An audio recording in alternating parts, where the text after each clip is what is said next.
Hey guys, welcome back to another video. Today we are doing my September wrap-up. I kept wanting to say August. Of books I've read this month.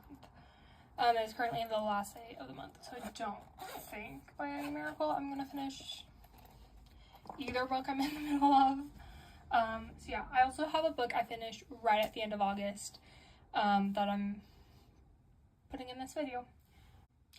I read a total of 3 books, and that is not counting the one book from August that I will still talk about, and the one DNF I did have. I think I got like 43% the way through the one book I did DNF, and then I read a total of 803 pages, once again not counting the DNF and the August read. So I have Goodreads up just so I know what I rated them. I didn't write a review for some of these, only the most 2 recents I did, and that is Girl in Pieces. I know I talked about this in, I think it was all the books I've read on my TBR, on my shelves. I think I might have talked about it in both of my recap of my shelves videos, but I read this one. I gave it a 4-star. It was good. There were definitely points I was a little confused about, and even now I'm still like, okay. Before we get into talking about this book, if you do want to read this is definitely, I don't say this often, but this is definitely a book I will say trigger warning about several things, so search it up. I know off the top of my head, self-harm, suicide, sexual assault, drug and alcohol addiction and abuse. So definitely look into that, just because your mental health is 10 times more important than a book. Be cautious when going into this book. Like I said, I gave it a 4-star. It was good, a little confusing at some points. I'm starting to realize slowly more and more as I read, I'm not a big novel girly. I like more stories that kind of, not that this didn't have a plot, but I like ones that more have a purpose behind the plot. Also, the first half of this book, the ending section felt like a completely different book. Not gonna lie.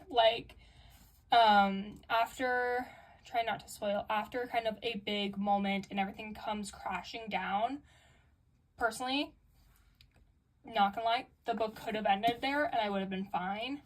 But basically, after that point, everything after that point, I was like, is this the same book? Because it felt like kind of 2 separate books, and I think that's kind of why I put it out of 4. It's a lower 4 in my head, but on Goodreads it's a 4.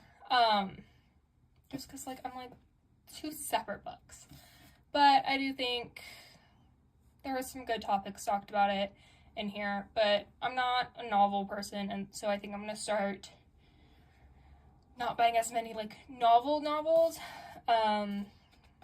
just because these books, I've 10, a lot of my books that are lower rated are, say, a novel on the front. So I think it's just my reading preferences, but it was a good book. Do recommend it. But like I said, very much be cautious of trigger warnings in this one. But next one is One of Us is Next. I did read the first one, One of Us is Lying. After I finished this, I found out there's a 3rd one, so that one on my Christmas list, because I need a 3rd one. I gave this book a 5-star. I think I binged probably the last maybe 50% in 3 days. Binge read it. This was the fastest I had ever finished a book, especially this long.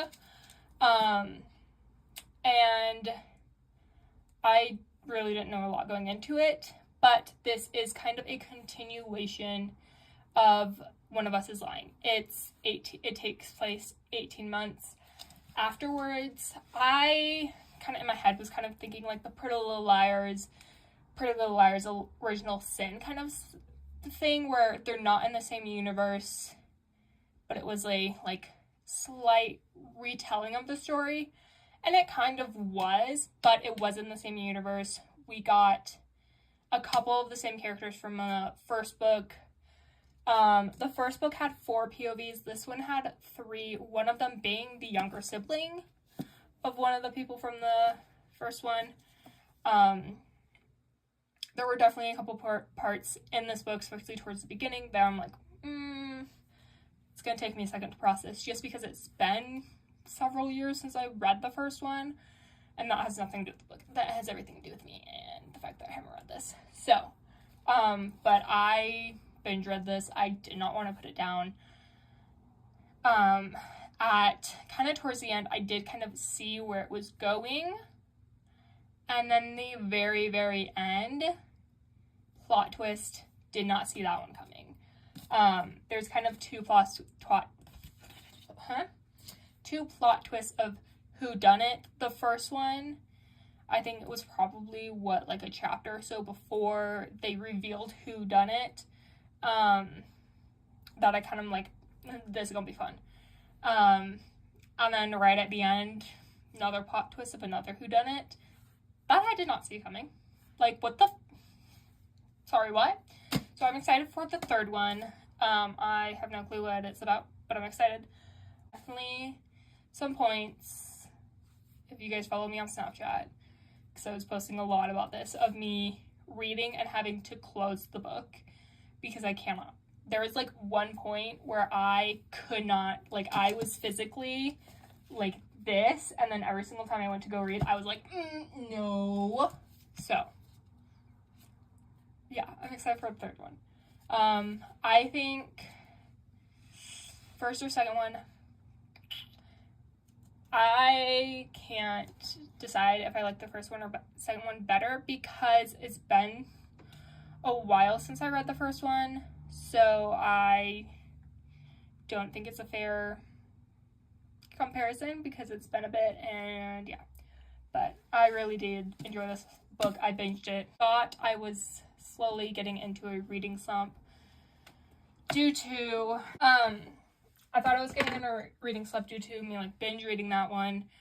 So I was like, I'm just gonna push through this next book, and then at some point I'm like, I'm like 43% in. I'm not, nothing has happened. Like, nothing in the plot has happened, and that was the cheerleaders. So I did DNF this.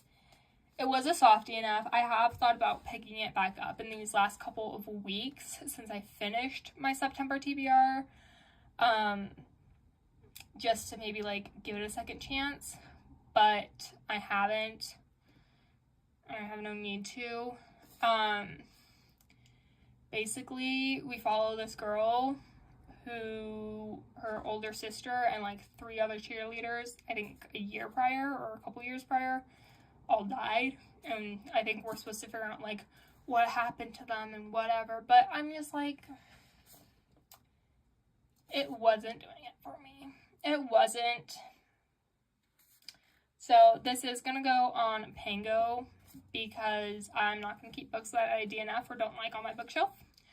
So I'm gonna sell this one, but I was not gonna sell it till I did this. So, not my favorite book. I mean, it was interesting, but I would kind of avoid reading because of this book. So, there's that. And then, alongside with all of these books, I think I finished it right around the time I DNF'd the cheerleaders. But that was a reread of Feel Your Way Through, which is a poetry book by Kelsey Ballerini, which, if you know me and you know this channel, we love. So I just went through and kind of wrote notes and I have a thing where I cannot write in books, so I did notes. If you guys want me to go through, like, how I annotated this, and, like, there are some things where I'm, like, rolling up the welcome mat, like, sorry mom, like, up-to-date music references, like, foreshadowing, in this book. So, yeah, I read it several years ago when it first came out, just reread it because I wanted to, and I wanted to annotate it, and love it, love it, love it, love it, again. I think, I read a note on it, but I think it was, because this is also, chopped up into different sections, and I even wrote a note saying part 3 is the part where majority of the poems in part 3 are the ones I remember. I remember a couple in the other parts, but part 3 were probably the most poems where I'm like, I remember this, I remember this, I remember this, I remember this. So yeah, reread it, wrote some notes. Didn't write a note on every single one, but definitely kind of, you know, either song lyrics, but like song lyrics from Kelsey songs, or just song titles, or just like things that have happened since this book came out. I gave this a 5-star because, once again, amazing. I did write a review on this one in Goodreads if you want to read that. My Goodreads is down below, same with my Pango and literally everything else. So, yeah, there might be another time where I reread this in the future and do more annotating, but I don't know. And then last book I finished is a book, the one I'm most excited for on my TBR, and I was so happy. This was one I probably for the longest time, and the first book I can think about going to Barnes & Noble and looking at it and being like, I want to get that book, but not right now. And then every single time I look for it, and then I debate about getting it. And so one year I just got it, and that is Daughter of the Pirate King. And I will say, it was worth it. 5 out of 5 stars. I did write a review on this one on Goodreads again. So yeah, I'm so glad I'm so glad this didn't end on a cliffhanger. It's definitely kind of like the Descendants movies of, you really thought that was the end of the story, or whatever they say, because I had the second one, but it wasn't on my October TBR. So I finished this, but 10 out of 10. I don't know if it's because I started reading this at right around the VMAs or what, but all I could think about, especially at the beginning of the book, and I think it truly is because it was right around the VMAs, and Chappell Roan's performance was giving this, like, the main character in this was giving Chappell Roan, like, how fierce and how much she will not let people, you know, move her. She knows what she believes in, you know, she knows what she wants. This character and Chappell Roan have that in common. I also think the red hair, but it was definitely giving Chappell Roan vibes, main character, which I loved. The romance in this also, there's so many times where I'm like, let's go, come on, So it was definitely a slow burn. Definitely excited to see how it plays out in the next book, which I'm going to try to get on my November TBR with the TBR jar. But we'll see. We'll see. Don't know if that will happen. But yeah, 5 out of 5. I truly recommend this book time and time again. My sister has a book by this author and said I could read it, and I almost was like, I did have From Patty's Shelf as my TBR, but I already committed to 4 things. Yeah, I'm so excited. I love kind of the banter in just the main character's own head. I know I'm probably saying all these names wrong in my head, but whatever. So basically, we just follow the daughter of the Pirate King as she's on a mission for her father and come up with a little bit of trouble, kind of some people crossing each other. One thing was, the next book is Daughter of the Silent Queen.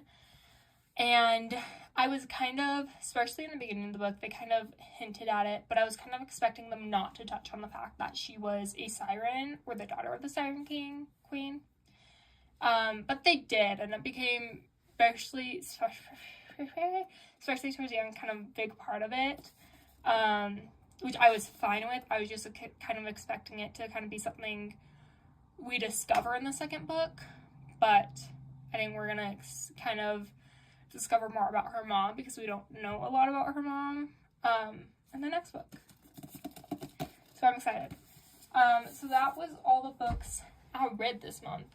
And then currently we are reading Nancy Drew book. If you guys saw my TBR, you know I'm co-reading this with all the other books, so I just get these done and over with. This is currently The Mystery of the Moss-Covered Mansion. I am currently 38. Why do you think I want to, okay, whatever. I'm currently 38% through this book. Which one, how? Because, like, my bookmark's, like, right there. Anyways. And then the second book I'm currently reading, I am 39% through, is Alice in Zombieland. So expect both of these books on next month's wrap up. That was all the books I read in September. I hope you guys enjoyed. I will definitely get better at doing these, because I know this probably sucks. But this is the first time. I'll probably get better at these. Hopefully. Maybe. We'll see. I hope you guys enjoyed. If you guys have read any of these books, tell me what you guys think down below, and I will see you guys on the next video. Peace out.